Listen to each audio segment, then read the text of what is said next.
ஆரம்பத்திலே தேவன் வானத்தையும் பூமியையும் படைத்தார். இருளை விலக்கி வெளிச்சம் வரக்கடவது என்றார்.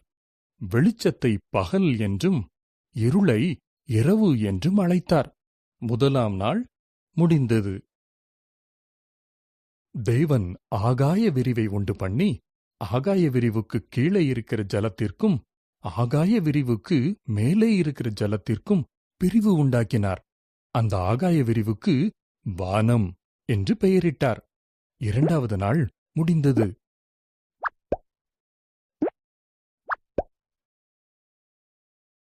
தேவன் தண்ணீர்களை ஒன்றிணைத்தார். வெட்டாந்தரை உருவானது.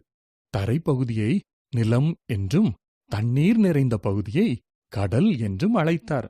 பிறகு புல், செடி, மரம் போன்ற தாவர வகைகளை படைத்தார்.